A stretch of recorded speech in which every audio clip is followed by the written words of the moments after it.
Well, in a move that stunned many in Madison, the Wisconsin State Journal laid off 4 veteran journalists last month. Sports columnist Andy Baggett, prep sports writer Dennis Semrau, Brandon Storley, and columnist Doug Moe are no longer writing for the paper.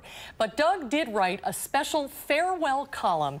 It's in this month's issue of Madison magazine that went on sale today. And Doug Moe is in the studio tonight. Nice to see you. Good to see you again. Good to see you guys. You Was this the hardest column or easiest column to write? Boy, that's a great question. It wasn't easy. I was glad for the opportunity. You know, we left the paper pretty suddenly.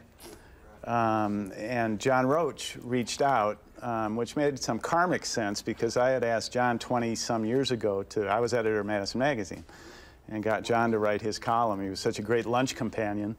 I said he couldn't help but entertain magazine readers, and I wasn't wrong. But he reached out right away and said, why don't you use my space? And so I did. And it was a chance not to be mad at the paper or anything, but to thank the readers, because my goodness, 4,000 columns over 18 years, you know, 11 at the Cap Times and 7 at the State Journal. You really develop a bond, you know, with some more than others, but many, many people reached out while I was writing.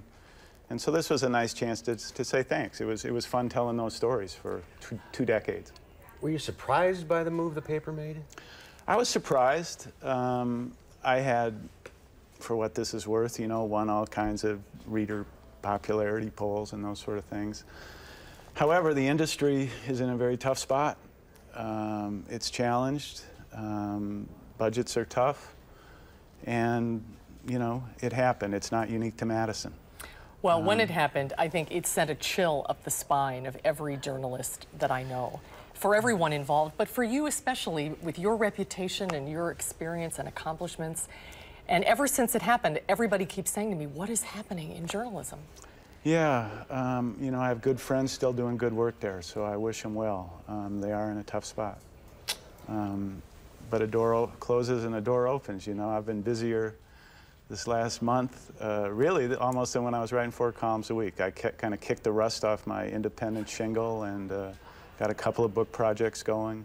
That's great. Hopefully some more for the magazine. I started a relationship with Mystery to Me, the independent store on Monroe Street, and I'm actually tonight at 7 doing an author interview. I'm interviewing Nick Chiarkis, the former public defender who's got a new novel out. So I encourage folks to drop by there tonight.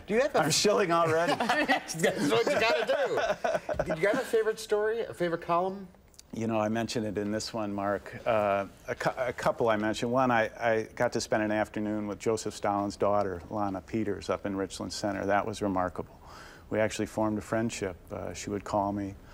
That was incredible. On a much lighter note, another column I mentioned was the New York Times did a piece a decade ago saying the commercial jingle is dead. You know, everyone is using rock songs. Bob Seger, Like a Rock, for Chevy. But they said the exception is the Oscar Mayer Wiener jingle.